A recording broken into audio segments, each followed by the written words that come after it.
Hi guys, it's Sumis. I heard a couple of you guys still didn't understand the last settings video that I made, or the last one is as in my easy offset one. Uh, so I'm gonna try to explain it a bit simpler, and not as detailed, but I'll give a couple explanations, and I'll kind of go through it a bit quicker. So, kind of to start off, we're just gonna go ahead and reset these because we don't need those. So we're going off of like nothing, literally nothing. And we're going to start off at the adjustment mode of position. So basically the goal for us here is to make it so the hilt of your saber doesn't move when you're twisting your wrist like this. Because if your saber is moving around and orbiting like this, so you're on a map and you want to like hit something like this, or do a wrist roll or something like that, you twist your wrist to hit a wrist roll or something diagonally, all of a sudden, like say this is like where the actual saber position is, and in reference to like here. Imagine like this is your wrist and then this is the actual saber. You twist your wrist, you're like, oh, the block's gonna be like right here. And then you try to twist your wrist and you hit it, and then all of a sudden your saber is all the way over here and you miss. So that's something we're gonna try to kind of get rid of. So you just twist. You kind of just assume where your wrist is. So as you would probably tell, like in this specific example, all you would have to do is move this to the right, and now all of a sudden they're on top of each other. Your wrist and your saber would be together. So if you twist, they would stay in the same exact position as each other. So if we take a look at this, I can assume that the position is lower. So we're going to move position Y, which is going to be your up-down movement, and then position X would be your left-right movement. So we're going to move this up a little bit, probably to 1.7, just throwing a random value out there. And it's a little bit too far to the left, so we're going to move it a tiny bit to the right. So now you can see that the little orbit that it's been making is a lot smaller, and it's not moving nearly as much. But now it's still a bit low, and well, from what I can see, it's still a bit low and a little bit too far to the left still. So we're going to continue to move it to the right, probably to about 2 centimeters, and I'll probably move this to like 2.3. We'll try again. See, now look, there's little to no movement whatsoever. If anything, I could probably move it up like two more just to make it like perfect. If you're a perfectionist, it doesn't really matter if the circling is this tiny, so it's fine. But yeah, now the position is actually really good. You don't have to worry about any movement once you twist your wrist. Your wrist is always going to be in the same position as your saber now. So with that, you only have one more goal with positioning, which is to keep your swings in control. So once you swing with Quest or even on Index or any headset for that matter, the way the tracking works, well, not the way the tracking works, but the tracking kind of pushes the saber out more and then it does the rotational movement. So what you want to see, you don't actually, we're gonna screw position Z, by the way. I'm never gonna touch that ever again.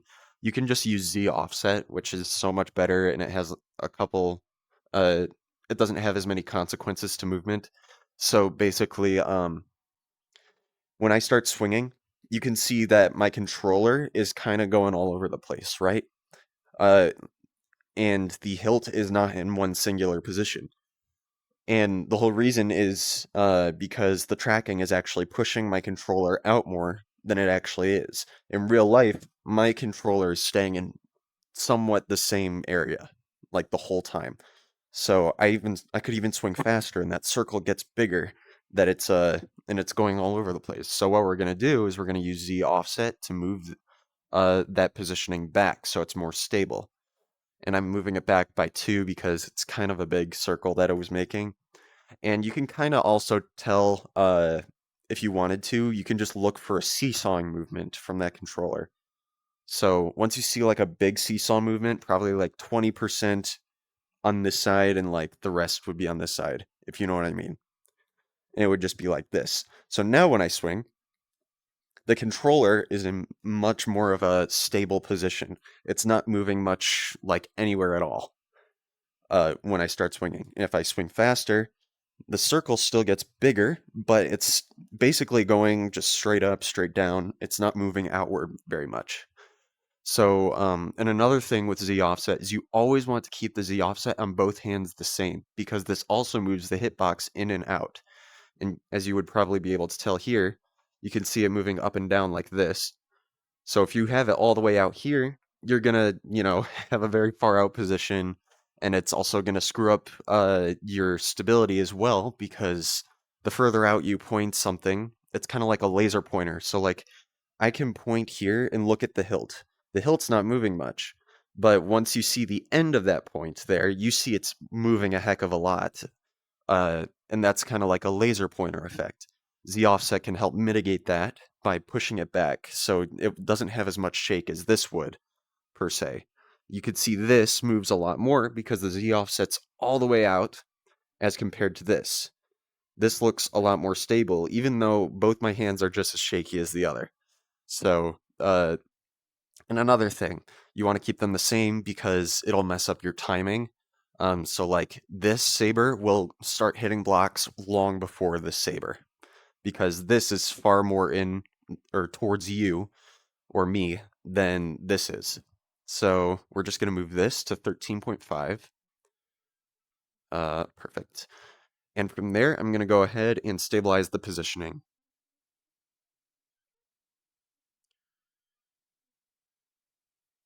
Okay, that actually looks really good.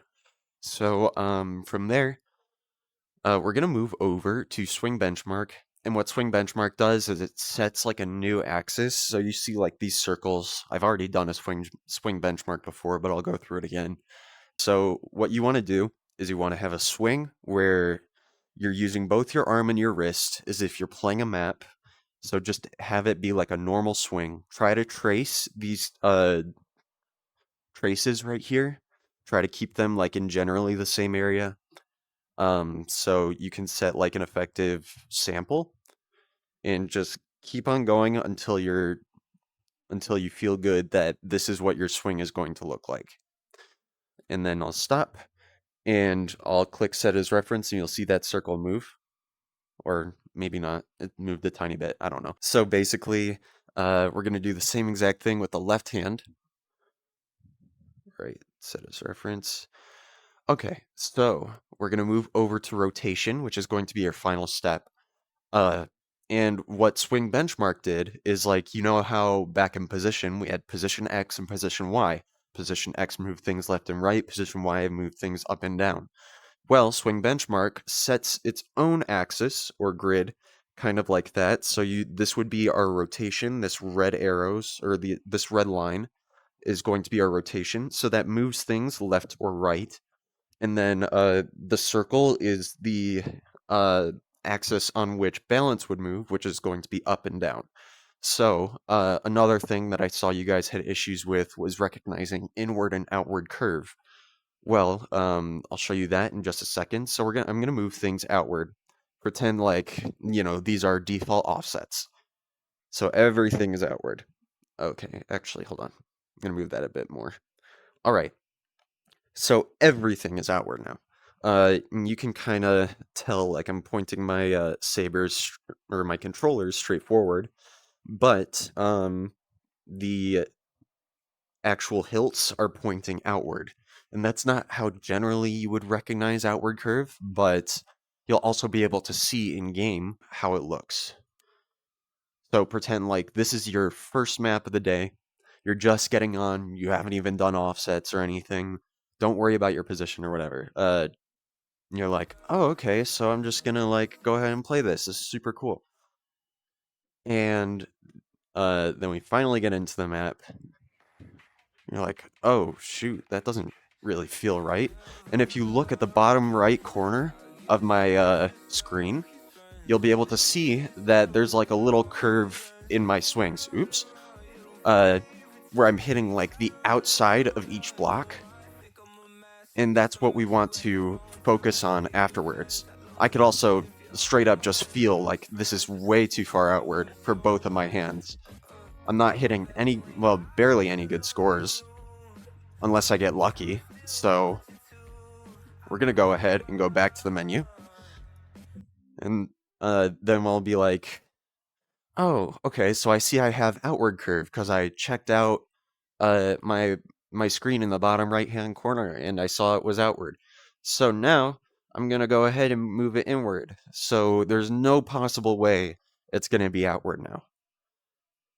You're like, okay, so it's definitely not outward. Where the settings have to be perfect now. But as you can see, it's very far inward. And we're not gonna quote unquote notice this yet, but as you can tell, both the hilts are pointing very far inward, even though I'm holding my hands out straight forward and horizontally. And so I'm gonna go into the map, and I'll be like, okay, so this has to be perfect. There's no way it's not.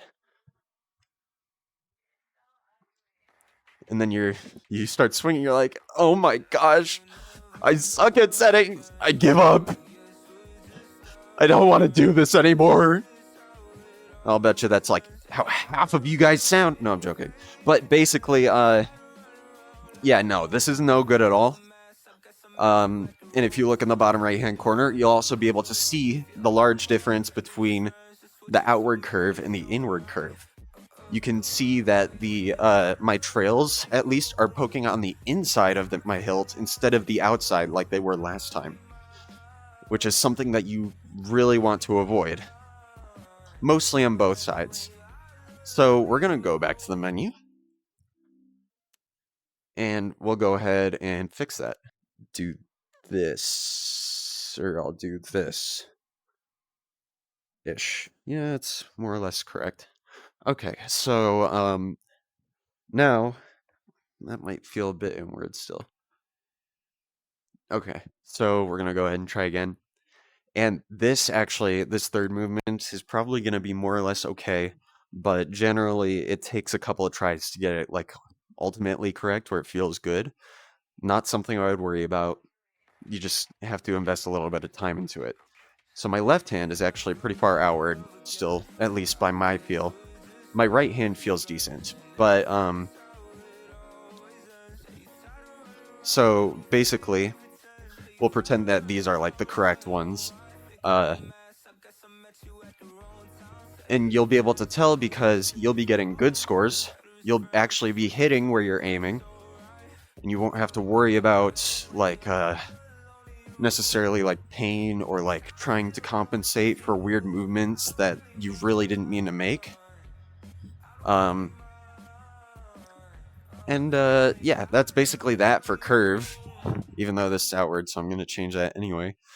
And you'll also you would be able to see the difference in the bottom right-hand corner of my screen, how much of a major change that was from the inward curve and the outward curve.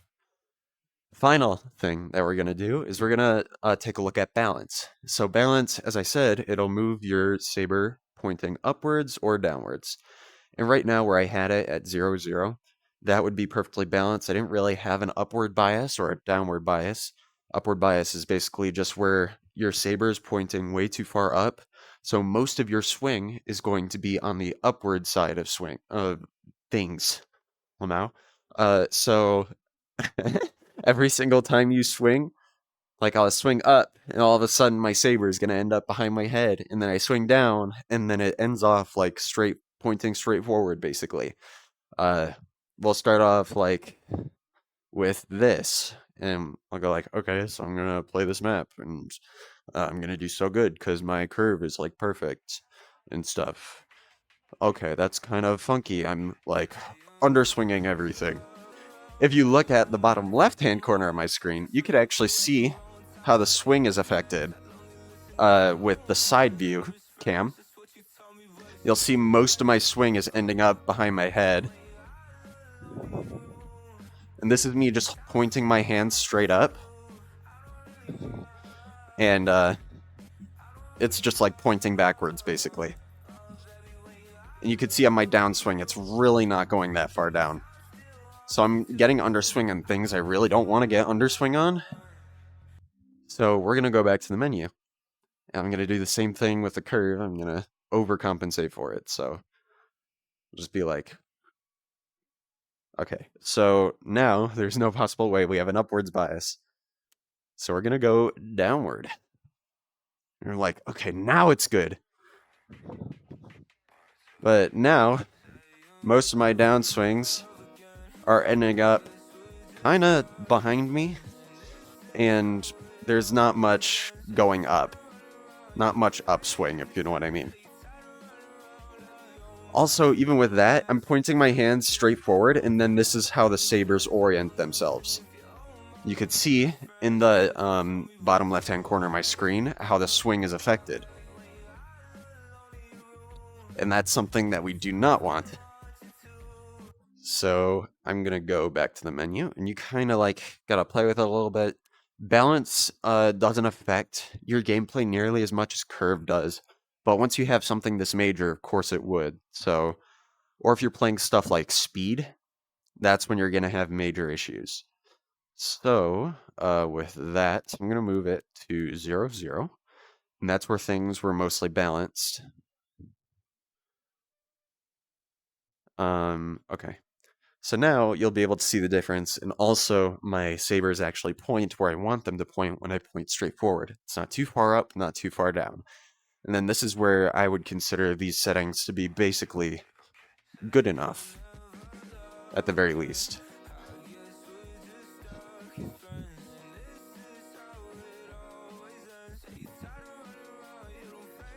So yeah, and you could kind of see that difference on the bottom left-hand corner of my screen, as per usual.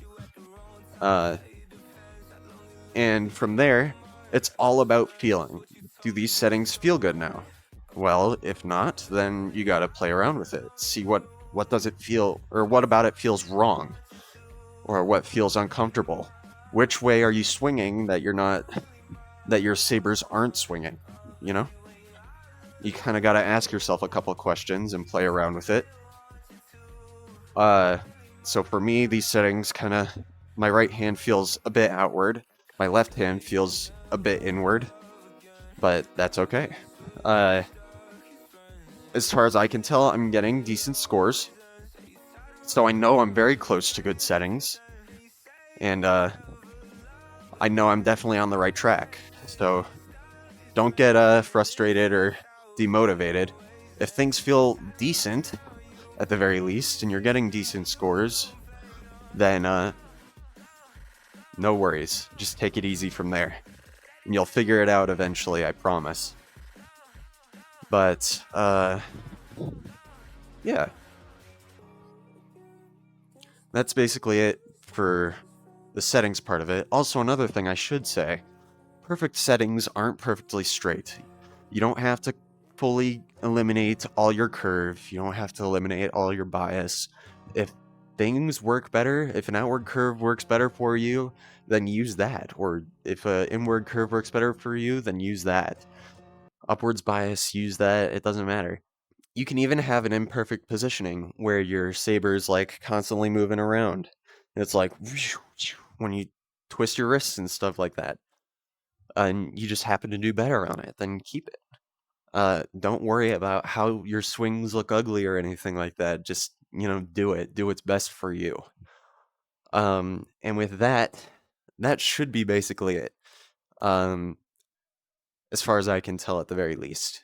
So from there you could just kind of save your settings and blah, blah, blah. That's my new tutorial. Hopefully it was a bit simpler. This time, or easier to understand. I've learned a lot over the past year doing settings for other people, and I still do that too. I'll link both the EasyOffset mod and my Ko-Fi for like commissions and stuff in the description. Settings would be like $10 for 2 sessions, which are not constrained by time, so there's like no time limit whatsoever. I'll also throw my Discord in the description. Happy to help anytime. Even if you have questions, just text me over Discord or say something in the comments.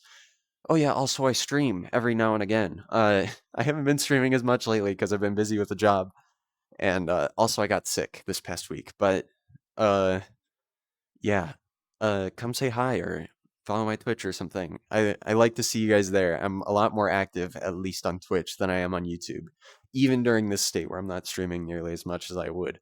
But I'm coming back. I'm gonna bring it back too, so no worries.